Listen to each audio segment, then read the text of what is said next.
আগামী সপ্তাহ থেকে মুখ্যমন্ত্রীকে বলা বন্ধ হয়ে যাচ্ছে। তার জায়গায় আমরা নাম দিচ্ছি আপনার সরকারকে বলুন। আর পুরনো যে নাম্বার ছিল ও নাম্বারেরও বদল আসছে। এই সংক্রান্ত বিস্তারিত যেদিন আমরা লঞ্চ করব সেই দিন আপনাদেরকে নাম্বার জানাবো। নামটা আমি আজকেই জানিয়ে দিলাম, আপনার সরকারকে বলুন। মাননীয় রাজ্যসভার সাংসদ শ্রমিক ভট্টাচার্য মহোদয়কে নাম ঠিক করার জন্য সরকার পরামর্শ চেয়েছিল, তিনি এই নামটা ঠিক করেছেন। মুখ্যমন্ত্রী হিসেবে আমি সেই নামটা গ্রহণ করেছি। आज सुबह से देखा जा रहा है बहुत सारे लोग जो है हाकिमपुर बॉर्डर, बहुत सारे बॉर्डर पे जमा हो रहे हैं, वो बॉर्डर क्रॉस करना चाह रहे हैं। क्या ये जो ऑर्डर आपने किया था, स्टेट गवर्नमेंट ने किया था, होल्डिंग सेंटर हर एक डिस्ट्रिक्ट में होना चाहिए, उसके बाद डर के मारे जो है लोग बॉर्डर क्रॉस करना चाह रहे हैं। ये एग्जिस्टिंग फॉरेनर्स एक्ट है, कोई नया कानून नहीं है। और ये लोग चला जाना चाहिए। और उनका बांग्लादेशी जो नागरिक है उनका लेने का जिम्मेदार तो है उनका। तो जब हम लोग यहाँ से बोल रहा था तब वहाँ से उनका जो स्पोक्स पर्सन है, मैं देखा था सोशल मीडिया में और यूट्यूब में आया, जो उन्होंने बताया जो बांग्लादेशी है वो तो हम लोग ले लेगा।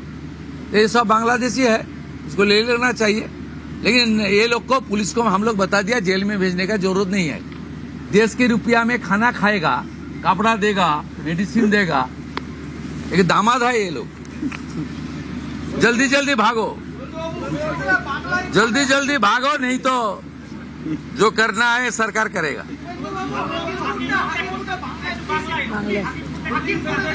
না না, আমি হাকিমপুর সম্পর্কে জানি না, আমি মিডিয়াতে দেখছিলাম। কিন্তু এটা নতুন কিছু নয়, প্রেজেন্ট অ্যাক্টই রয়েছে। এবং আমরা বলে দিয়েছি যে বাংলাদেশের অবৈধ অনুপ্রবেশকারী তাদেরকে কোর্টে পাঠানোর কোনো দরকার নেই, আইনে নেই। সরাসরি পুলিশ নেবে এবং বিএসএফ এর হাতে হ্যান্ডওভার করবে।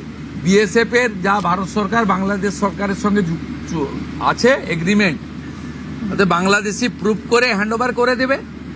আমাদের জেলে 3 মাস 6 মাস 2 বছর রেখে আপনার চাল, আপনার ডাল, আপনার তেল, আপনার মাছ, আপনার ডিম, আপনার কাপড়, আপনার মেডিসিন ওদেরকে দেব কেন?